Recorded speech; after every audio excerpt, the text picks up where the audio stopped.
How about taking a coconut rum and making an old-fashioned with it? This is an amazing rum by SelvaRay. They make that cacao rum that I love, that chocolate rum.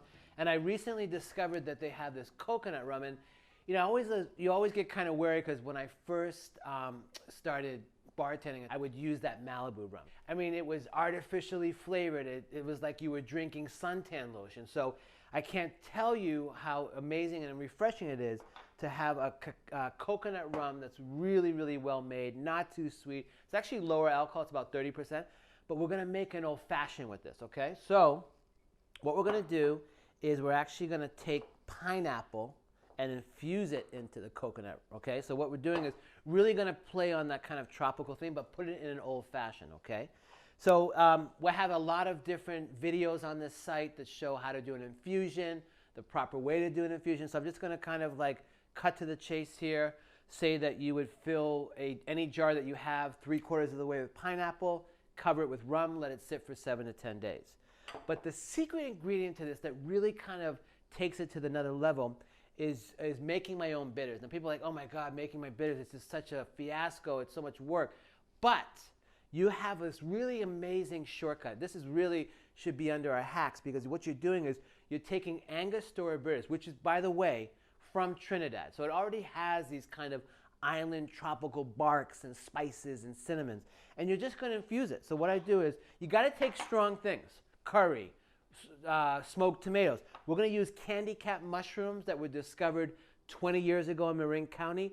When they're dried, they literally smell and taste like burnt sugar and maple syrup. So what we're going to do is we're going to cover a small jar here with the mushrooms. They're so strong and beautiful and powerful. We're going to take the Angostura bitters, and what you could do just to make it easy on you, you can flip that cap right off right here. Just put your hole right in and flip it off and pour it right in.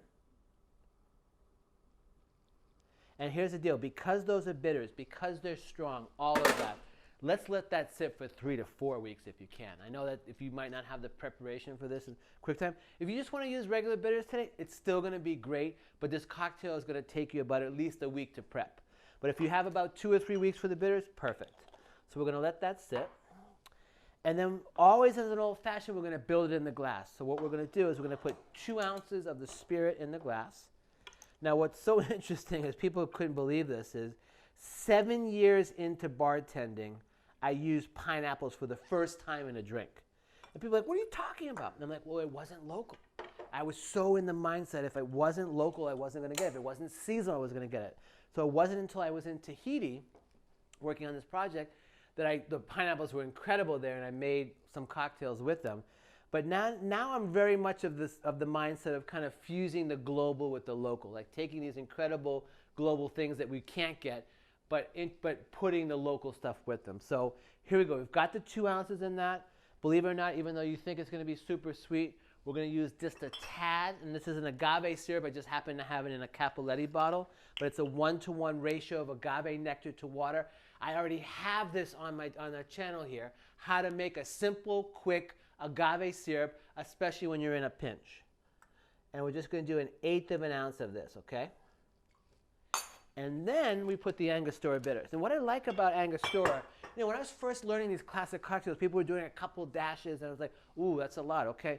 But I learned over time that you actually can be a little bit more generous with Angostura. So this is my candy cap Angostura that's already infused. And I'm going to do actually 2 bar spoons. I like doing the bar spoons. I don't have to measure anything. And I can see how it's starting to get dark, and it's perfect. So in any old-fashioned, I like to use a big ice cube. You can make a mold for yourself. I happen to buy some. But if you're lucky enough, you can get some. Obviously, the densities change and the clarity changes on that. But this is really the way to go. So I'll take my spoon to lower it in. And then just give it a quick stir. You don't have to stir for very long. Usually a little bit. Let that be. Now listen. The obvious choice for the garnish for this would be a nice dried piece of pineapple. I don't happen to have that. You can use any fruit because, again, this is giving me this kind of like Jamaica Caribbean feel. So I'm going to take these Blenheim apricots dry. I just took a little bit of a little stick there, put those through, and we'll just put it right on top.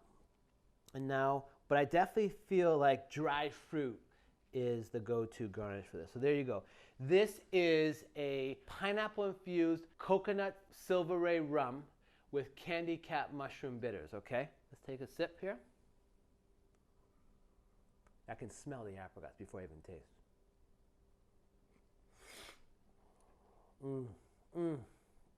Wow. It's got all the layers. You've got the rum, you've got the pineapple, you've got the coconut, and then you've got the Angostura, and then the maple syrup. That's a really wonderful, okay, quickest way to get maximum flavor is through infusions. When you're not adding citrus and sugar, now you've got these really beautiful layers of flavor. So listen, have fun with it, enjoy it. I really think this is a perfect sipper. It's a perfect old fashioned to make someone who doesn't really want like a strong rye or bourbon old fashioned. Let me know how you did.